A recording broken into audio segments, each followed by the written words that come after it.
infrastructure, wengine wanasema mnafanya mambo haya kwa nini? Twayafanya kwa sababu bila infrastructure huwezi inua hali ya maisha ya wananchi, huwezi upate kazi.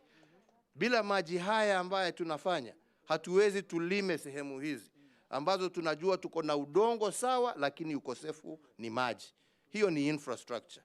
Tukisema tunataka stima, tuwasema tunataka stima sio kwa sababu watu wanakula stima, lakini hiyo stima inasaidia kijana kule kijijini kuanza kazi yake ya jua kali. We went to Kenyatta.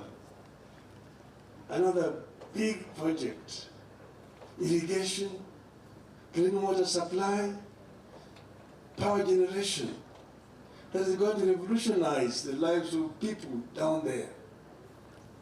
That's again another part of that big dream, thinking dream, to push Kenya into a middle income status by the year 2030. It can be done, but it can only be done if we are working together. And this requires that we come together as one nation and one people, putting aside partisan interests and divides by building bridges between our communities and peoples. All right, that's President Uhuru Kenyatta and Raila Odinga, the ODM party leader. They were in Ukambani region where the, is it unveiled, or they were visiting the sites of Thwake Dam. One Honorable Manzo will be clarifying for us. They also opened the Konza Technopolis headquarters, a building there. I believe it's about 8 floors.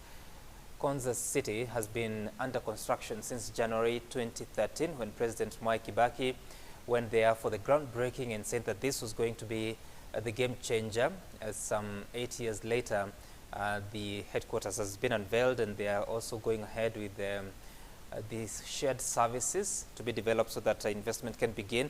Honorable Nyonka, as we get into the final year of President Kenyatta, talking about the final year between August 2021 and August 2022, how would you describe his legacy in matters development, what he's been able to do since 2013 until now that usually we may not see when politics is the game?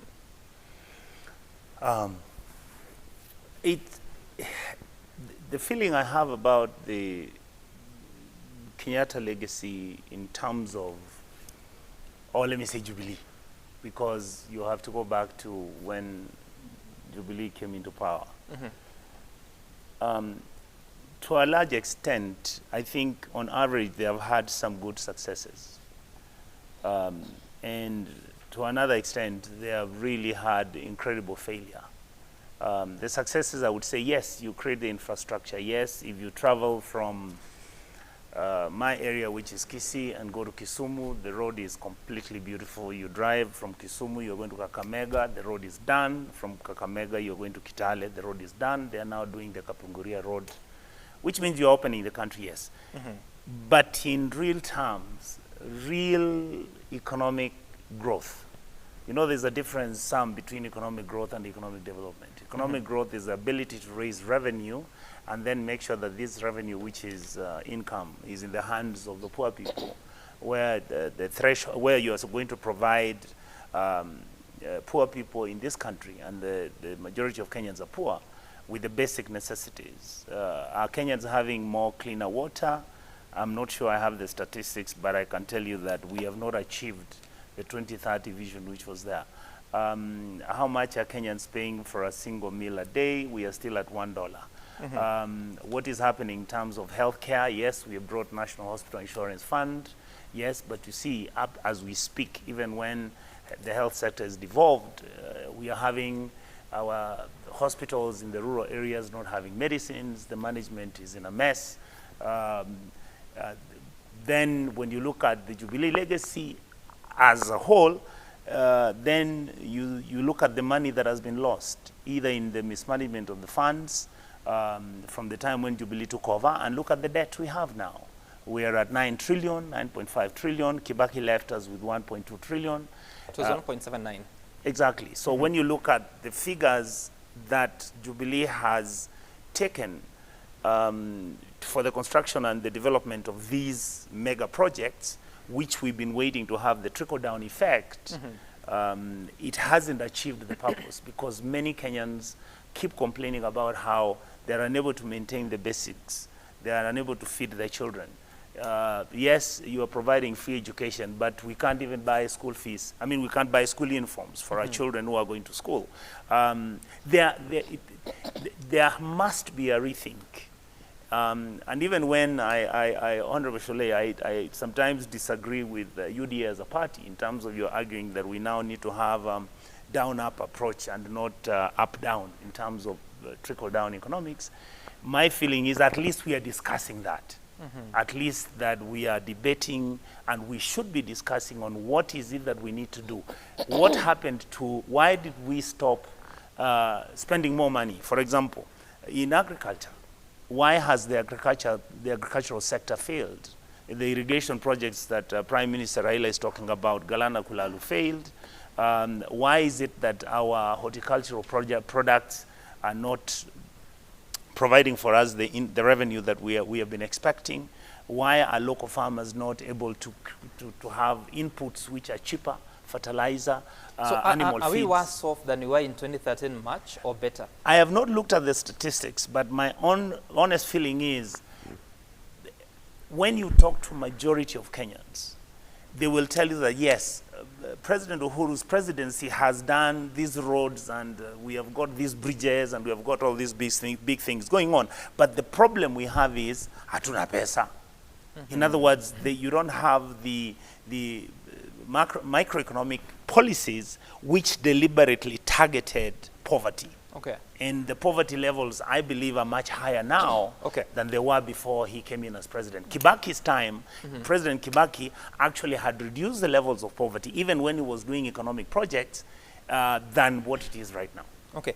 Honorable Manzo, you spoke very positively about the projects that the president was touring.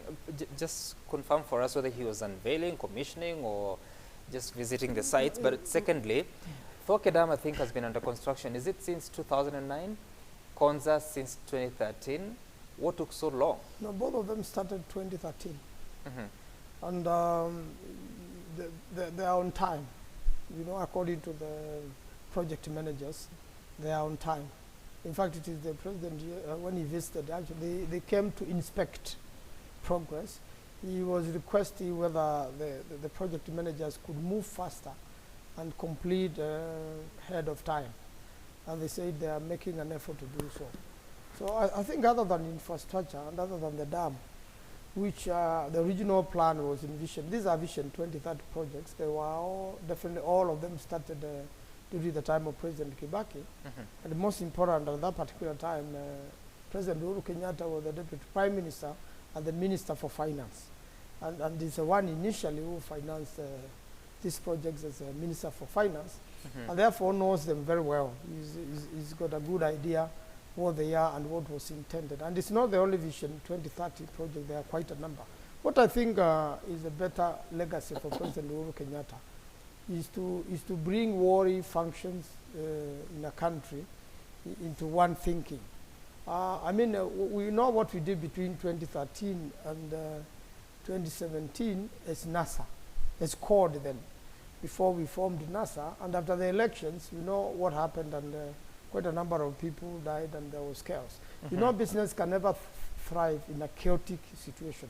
And I think it will be the President Uhuru's biggest legacy will be able to bring Kenyans together and for Kenyans to respect each other, and the avoidance of this nasty politics whereby the winner takes it all, or whoever hasn't won has not agreed that they have won. I think it's a more chaotic situation, and when you are in that sort of thing, you are not going to do any development for the country. You are going to be retrogressive. We will fight, and finally thieves will steal and steal, because that's the time corrupt people enjoy to steal from government. Okay, and Honorable Boss, what is your assessment of President Kenyatta's legacy on matters development? Because like he says, yes, when you move across this country, you see several roads. You see, for instance, the project that he was unveiling over the weekend. You've seen some hospitals that he unveiled last week during the night. But how Why do you laugh? It's No, true. during the night is a funny It was in the night. It's a 24-hour economy. Right, but that's your word. But what is your assessment of his legacy and what it will be in a year's time?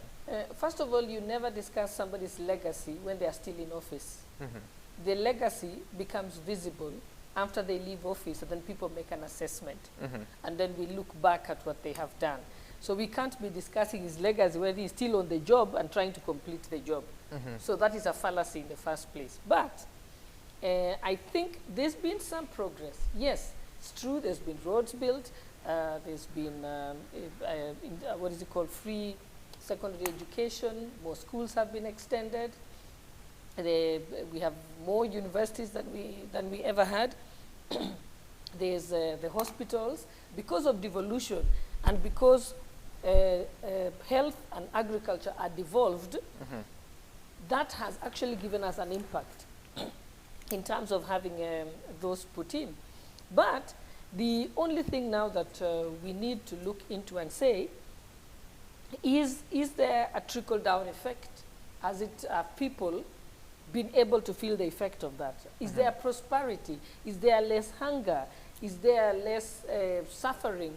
Are people able to get medical attention, at no cost at the time that they need it? Are all children in school, or they are being chased from school because of school fees?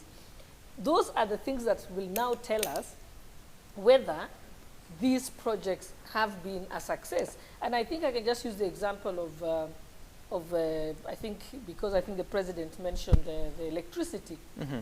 Yes, there's been the last mile connections of electricity. That has happened. But the question we should be asking ourselves is it affordable? Because actually, people can't afford electricity costs, myself included. By the way, it is a struggle to pay electricity costs. It's like paying a mortgage. It's too expensive. I've known that I've sat in meetings with business people in State House at the time when the president was launching the Big Four. Mm-hmm.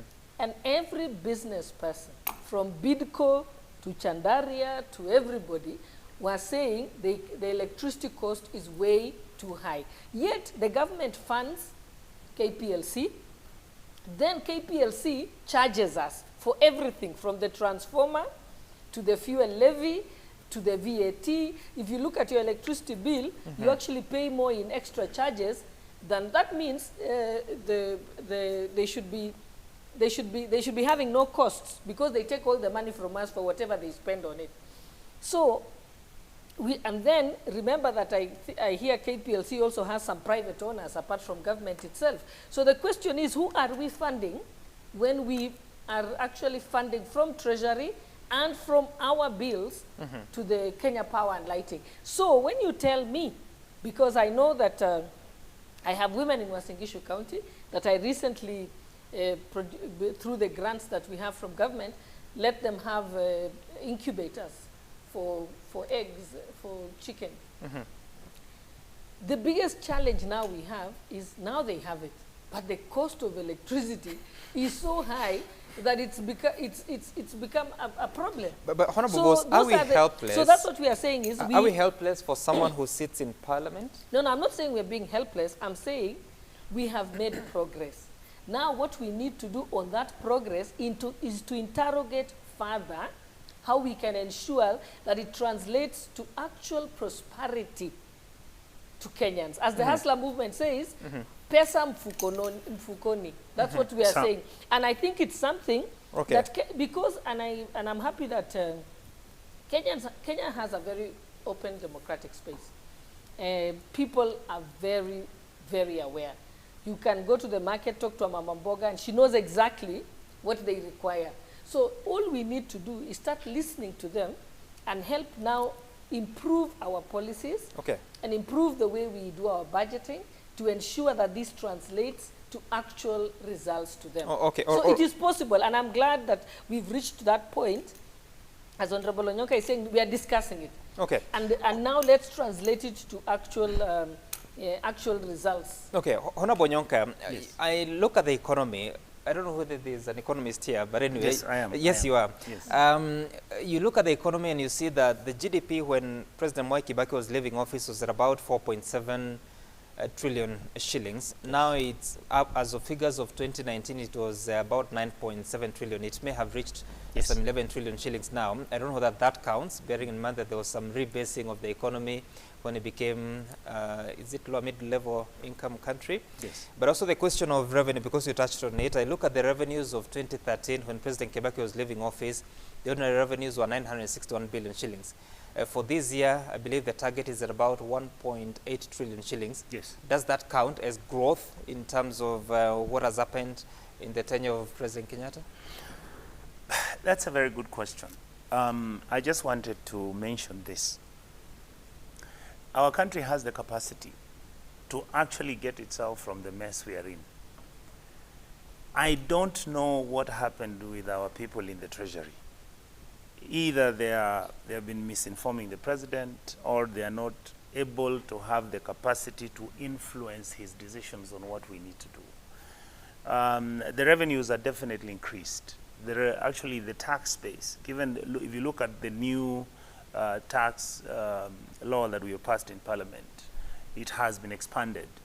Kenya Revenue Authority, from I think last week's report, they are now surpassing their targets in the revenue collection. The question then becomes, what is it that we are doing with the money that this country receives? And the truth is, this economy is huge. You know, Kenya as an economy is Tanzania, Rwanda, Burundi put together, including Uganda. That's what our total GDP is. What all the auditor generals have said, one of the biggest problems that our country has had for the last, as long as you can remember, is that yes, we have the resources, yes, we have the policies. And number one, you have a problem with implementation. And number two, we are always misusing these resources. We are abusing, we are stealing. You remember Auditor General Uko always said we were losing close to about 440 billion shillings every year. So for me, I would wish that during President Uhuru's last days, that his concentration, other than the politics, should be that are there things he can clean up before he leaves. I'll give you an example. Why are we still paying the independent power producers who are using diesel oil in industrial area with generators, and then we sell the same power to Kenya Power, and that is why our power is above the world average? Why can't the president dismantle this? When the IPP owners were brought, when the gentlemen from KenGen and KPLC were asked who are the owners of these IPPs, basically everybody said we can't name them. There are things which, as a leader, which you come up and change and leave your name intact for posterity. I would hope that Uhuru will come up and change some of these things and make sure that during his last 1.5 years, that his name is going to be ingrained on Kenyans, that he did this. I mean, you can see the highway, the flyover on Nairobi City Center. For me, I've always said that was one of the best ideas that we have ever come up with. How I wished that we would have done it all around the Nairobi city so that we don't come back to it again. And on average, the expenditure of it is reasonably acceptable. But how do you reconcile that? Yeah. Because the big projects, and of course the government keeps telling us that you're not paying a penny for it, bearing in mind that it's a public, private-public partnership. Exactly. Yes. So how do you reconcile that with the feeling of Mwananchi on the ground, that they feel, I'm paying so much in form of taxation, Yes. Whether it's on your income, whether it's on VAT, and these are the things that you have to pay for. How do you reconcile all this? It is on the policy. I mean, this is, for me, this is what we are saying, and I think Madam Sholei has said it. The problem with the Jubilee government is the policies that the Jubilee government came up with were not geared directly into tackling those very painful issues which are affecting Kenyans. How do you put income into the hands of a normal, ordinary Kenyan? How much is the tax which we are imposing on Kenyans affecting them in terms of the disposable income which they have? What is the prices we are having on our bread, for example? How expensive is our milk? the very basic necessities. And sometimes, in some countries, and this is something, for example, President Uhuru can do, in some countries, you will find that some of the very basic products which the normal, ordinary consumer needs can be subsidized. I mean, we've been subsidizing fertilizer forever. Every year we are subsidizing fertilizer and providing to the ordinary farmer who's growing maize and things like that. The president can decide to come up with a policy which is not going to be abused, because in Kenya we love abusing these policies when they come up using the loopholes, and make sure that the very, very basic necessities. I mean, Sam, look at the issue, for example, paraffin.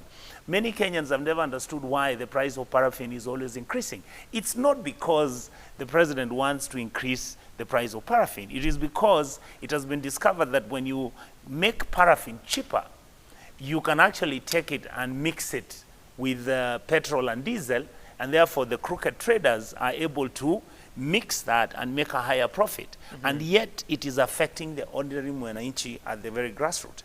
But then you see again, now the government comes up and increases the price of gas. So how do you balance the fact that you are providing an essential service, that you want the public to use gas and not firewood, because you are talking about environmental degradation because of charcoal and other things, and yet you are taxing gas to a level whereby the ordinary mwananchi cannot afford. But Onyonka, that's where the question comes in, because seated here, apart from myself, you're all members of parliament, and the Speaker of the National Assembly last week spoke to Higa Mora and said that this is a question we need to raise with you, because you're the people that discussed, debated the finance bill, and passed it to the extent that it's now law. Thank you. You brought me to where we were earlier when Madam Gladys Sholei says that the president cannot change. Actually, for the last, this parliament, even during the time, because I was still there during Kibaki's presidency, there is nothing that the president, even with a new constitution, that will ask in terms of his budgetary allocations to certain projects, and you will reject. And unfortunately, or fortunately, what has happened, and this is an issue we've always been raising, that is why, like me, I was supporting BBI. What do you do when the president has a majority of members of parliament from his party? Every single request that he will make on how he wants to spend national money, he cannot interfere with the county government resources. But Mheshimiwa Maanzo, you know, is there anything the president has ever brought to the house and we tell him no? No. Why not? Because he's been having the majority. In fact, it is UDA people now who are helping us. Even some of the noise you hear in Parliament about when this discussion even the noise you hear about haki yetu, CDF, it is UDA which is helping us. Before that, when you had UDA and you had tyranny of numbers, they swept everything on us. But did we hear and they would tell us, Namtadu. Honorable Jonka, of course they said that the majority will have their way, but the minority will have their say. Yes. Did you hear you speak against these provisions? Yes, in committee. Now, you see, there's a new system that we never talk about. You will never see me on TV saying, Mr. Speaker, I disagree with what the president, because when we sit at the committee, that's when we are discussing on these matters, on how the money is going to be spent, where the money is, how the money is going to be, who is going to be allocated what is going into water. At the committee, we really, really fight. But the committee meetings are private. And by the time, by the time the debate and the discussions are done, and my colleagues will agree. But you still make a decision by vote. Yes, we vote in the committee, then we sign. We vote in the committee, then we agree. And by the way, I will give you my honest observation. I am a member of Parliament of Kitutu Chache South constituency. If I want the Ministry of Water to help my people have 3 or 4 wells, which I need desperately because I don't have water in those areas. Now, when I go to my committee and we are discussing, and my president has given Maanzo his dam, the condition I will negotiate on is that, yes, we'll give you your wells, but don't touch what the president wants to be done in Makueni. It's a give and take. So that's what democracy does. Let me go to Honorable Manzo first, because he's been quite quiet. If we sit here and members of parliament clearly expressing how helpless they can get when it comes to listening to the people and doing what the people are saying versus what the government wants, does that also add to the legacy of the president? And as we transition next year, then what must we do as voters to ensure that, yes, the president's party may have a majority in the House, but still the interest of the people will override that majoritarian sort of dealing with numbers? You know, the presidency is formed by the people. The president is elected by the people, and therefore he has been given a mandate, which is also in the constitution. At the same time, if any president lacks numbers in the House, he is as well as impeached. It means if members disagree with the president on a number of issues, then they have the necessary numbers to impeach the president, and a new president will have to be found. So it's a tight balance that it means if the president is unpopular with the people and also unpopular with the members of parliament, then he can no longer stay in government. But the fact that a president has majority in the House, it means he has majority in the country, and it means the people are supporting the presidency and his office. So it's at a lot of times, it depends on the advice the president gets from his technical people, and also what Parliament proposes. Sometimes we lobby, and the president agrees with the Parliament. He may have a position, and then quite a number of people, the House leadership, lobbies with him, and a certain matter is negotiated and eventually passed. Unfortunately, that's what we are finding ourselves in with the new with the 2010 Constitution. That's why now Kenyans want, or there's a proposal to make the Constitution better, so that it could serve the people better. The question is, have the people gotten that opportunity to change the Constitution so that you can make it better? And has their input been made so that whatever has been a problem now since 2010 can be changed? If you get a president who is hard-headed or who has the numbers and is nasty and does not want to listen to anybody, they will just run the country as they feel. In fact, under the 2010 Constitution, the presidency can really be abused. Where does President Kenyatta fall? For now, we are lucky. He's a good-hearted person. He's easy. He takes things easy. In Kiswahili, he's raw safi. But if you get a Rombaya president, it is worse than we had before 2010. But Honorable Manzo, I don't know, because I believe whether you are Hosafi or Kichwangumu or whatever you can use, there's a law, there's a constitution that guides on how things are supposed to be done. And so I am wondering, even if you were to amend the constitution and provide for the position of a prime minister and deputies and ministers who come from the National Assembly, does it really change that the members of parliament will still vote what the president wants? I think I can help you on that one. I think what people must understand something, there is the principle of garbage in, garbage out. Okay? That is what we are suffering from as a country.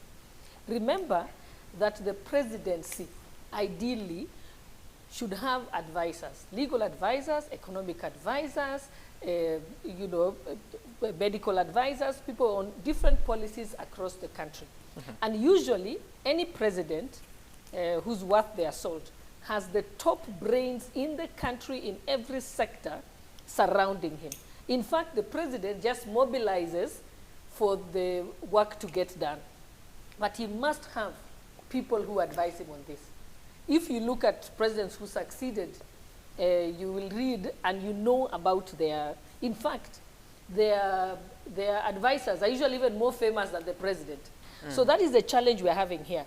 So remember, even if the budget comes to parliament, if the people at the treasury and the economic advisors and fiscal policy advisors of the president did not do a good job, then we have garbage coming into parliament. Then parliament will spend a lot of time in the committees discussing garbage. So we shall have garbage out. That is the reality. So we must start fast and ask ourselves, and even you people as the media should be interrogating who are the advisors of the president. Because today there's many books written about advisors of Obama, advisors of Churchill, advisors of Clinton, advisors of various presidents who have been, and prime ministers who have been successful. People have written books about the advisors of Margaret Thatcher. It was not Margaret Thatcher who did everything. She had the top brains. So we should be asking, who are the advisors of the president? When you tell me that this man called Uhuru Yatani is a minister of, is a cabinet minister at the National Treasury, I want his track record. Where has he succeeded in his previous position? So why do we expect him to come and do magic in Kenya? Yet I'd never heard of him in anywhere near economics in this country. No, that's the reality. But I know it doesn't sound good. It's not a good thing to say, but those are the things we should interrogate. So if we start wrong from the beginning, don't expect Parliament to come and fix it. Because remember, Parliament will not know, because the President promised us in his manifesto, he's going to grow the economy. Yeah, he's going to make certain progress in the country. When he promises that, then it means he has to have the top advisors to implement that. That will be reflected in the budget proposal. That's why it's called a budget proposal from the National Treasury. So when a good budget proposal comes to the National Treasury, then based on that, you can expect a good result from the Parliament. And those are things to cut it short. And I do not want to, I do not subscribe to the fact that we want a Rosafi president. No, I want a president who is getting the best advice ever. If you look at President Kagame assembled a team from even outside his country. Did you know that? He had people from other parts of the world to advise him. And Kagame used to sit in those meetings himself and listen to people explain to him what he needs to do right to fix Rwanda. And this is also biblical, by the way. Yeah? Even in the Bible, the best kings got advisors from all over the land. All right. Honorable Boss, you said something about C.S. Yatani. I do not hold any brief for him, but I think from what I'm seeing, he is a graduate of Bachelor of Arts in Economics and Sociology from Egerton University in 1991. And he's also a graduate of, he has a Master of Public Administration and Public Policy. He's also a former governor of Marsabit County. No, you see, the thing is, it's one thing to get an education, but it's the experience. We are not debating. I want somebody to say, this guy has successfully run.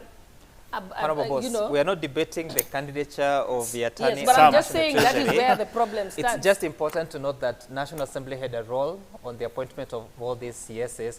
Maybe they didn't decide on whether he will take over the responsibilities of the National Treasury, but he was cleared by the National Assembly. Going forward, this country has to make sure that they interrogate, does this person have a certain skill? It's not just an education, because I'm a lawyer, but it doesn't mean I'm the best lawyer in the country.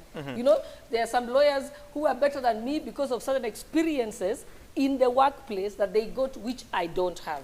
Okay. So that is the things we should be looking at. Let's look at this, Honorable Nyonka, because as we talk about what President Kenyatta will bequeath the next regime after the August 2022 election, I don't know what your reflections are, because you say, yes, he has done all these projects, but there's still that feeling that Mwananchi does not have the resources that they may want to, yet there are certain issues that are binding. For instance, the project that he's engaging in, whether it's the standard gauge railway, whether it's the Thwake Dam, Konza City, these are projects that came from the previous regime.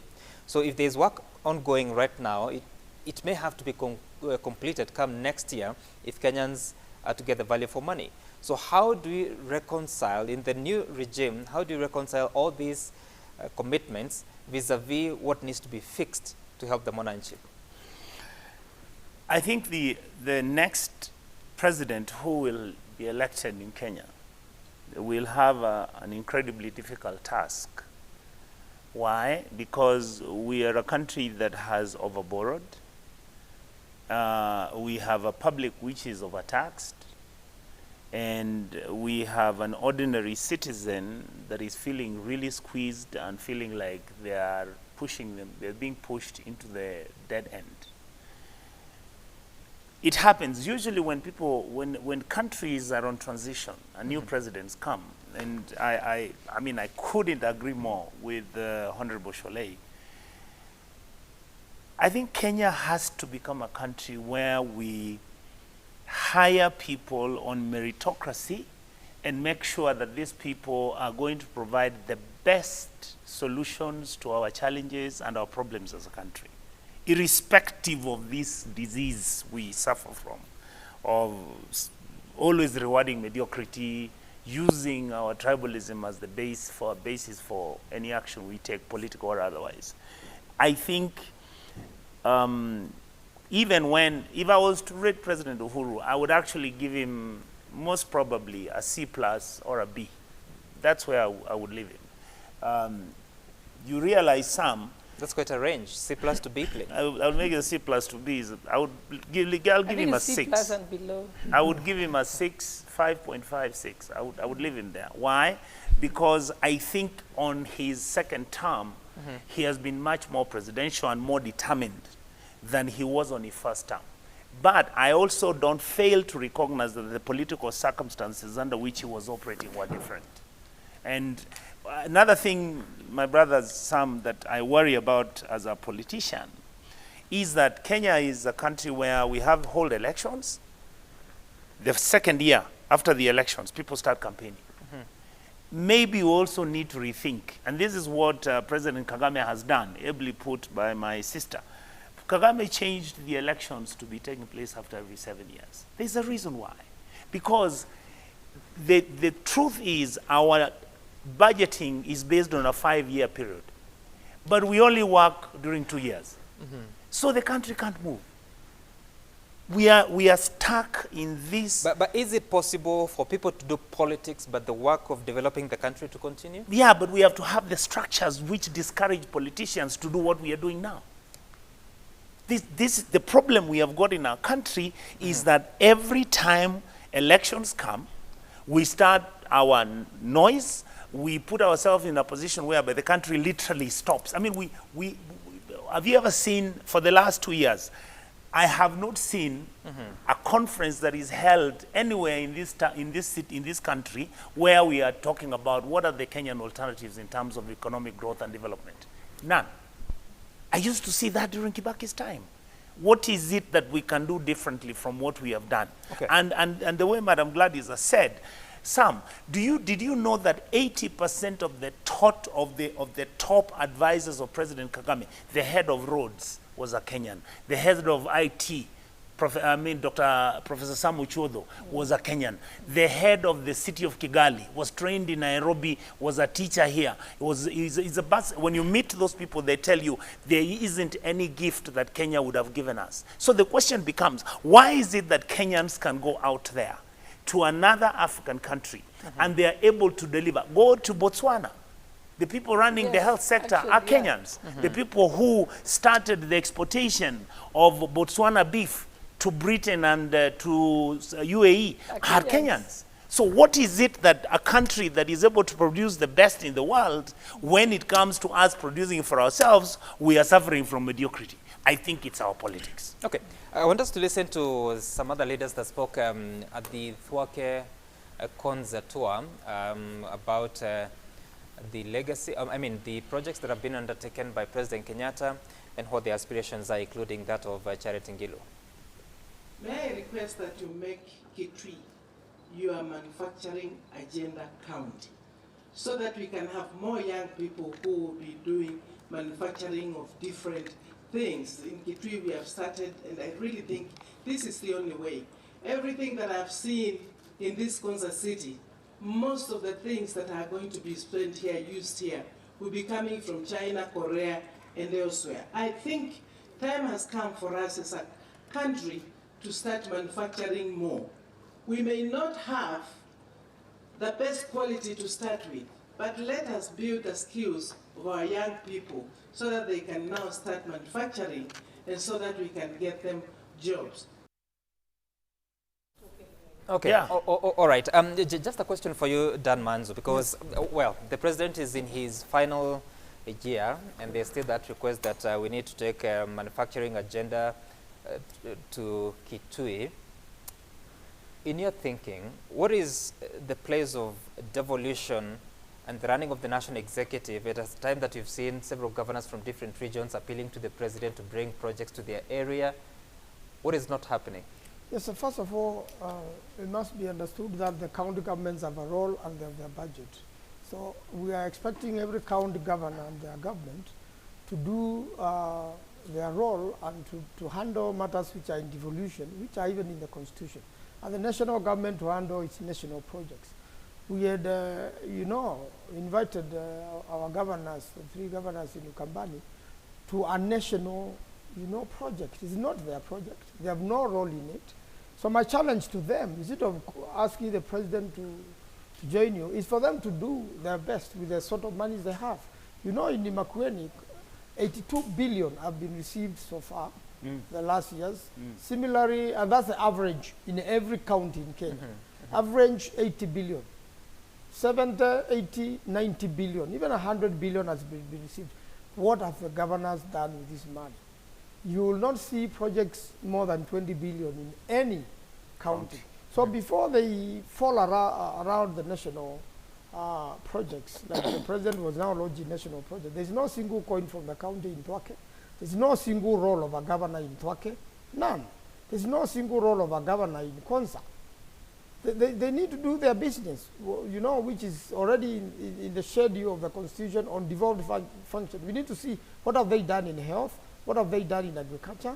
At least when Nairobi health sector is being run by the national government, we have seen the president going around opening hospitals.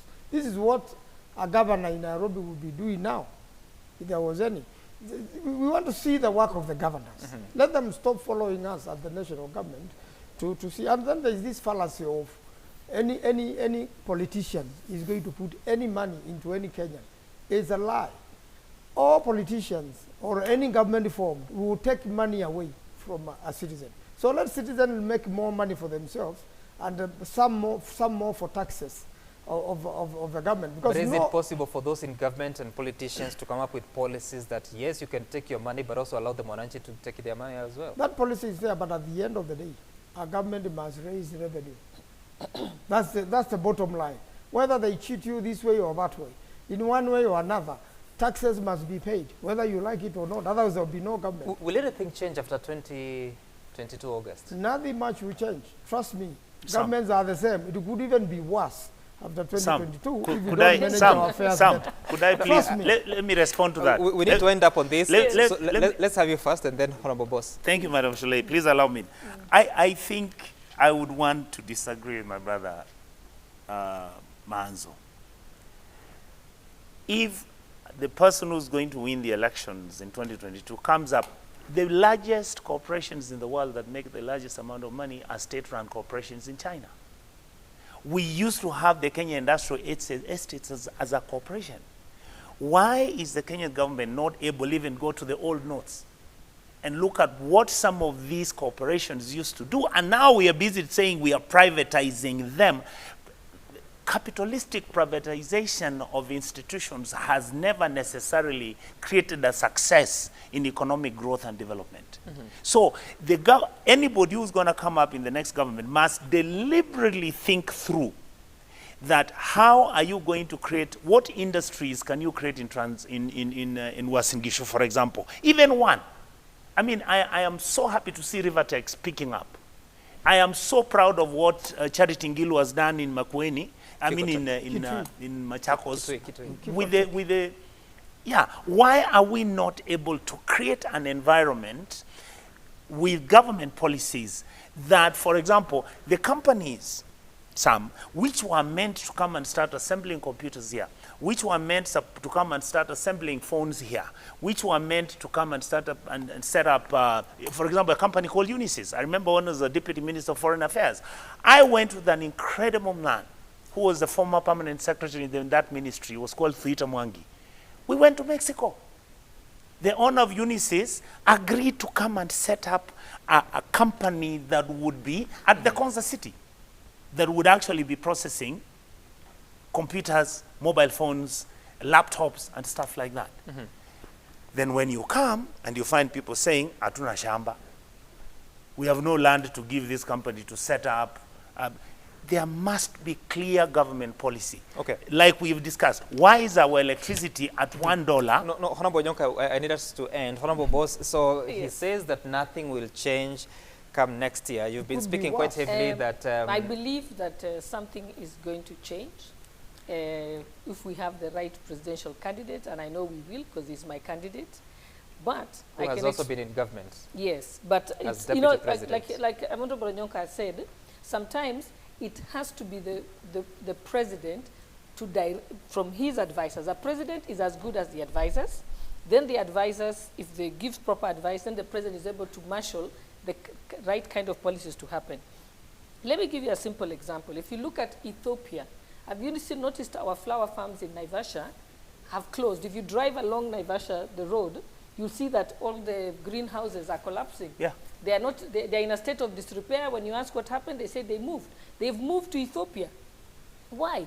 Ethiopia has friendly policies for doing business there. So what Ethiopia has done is that if you want to run a flower farm there, they actually give you the farm to the land, government land, to be able to put that, to put your flower farm. That way, they are taking away the business. Kenya was the biggest single exporter of flowers from Africa. Now, we are being overtaken by Ethiopia because of just simple things like that. We also have to make sure that we reform our police force, for example, because a lot of investors, they come here, then the next day they are being, somebody is harassing them, they are arrested by police, etc. They panic, they take off.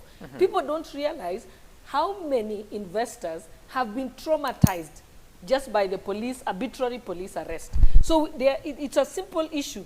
Reform the police force to make it friendlier for business. Let's also look at the judiciary. Somebody tries to start, an investor comes in, tries to start business. The next thing is that he's been taken to court. The case takes 10 years. What do? They fold up and leave the country. So there's such simple fixtures that we need to do. And if there's a place we can learn from, is Dubai. Dubai actually have a whole committee, and they invite people from different countries. Right. And as Honorable Nyonka said, actually most of them are Kenyans who are the advisors. Yeah. In fact, Kenyans have the most brilliant brains in the world, actually, as far as I'm concerned. Okay.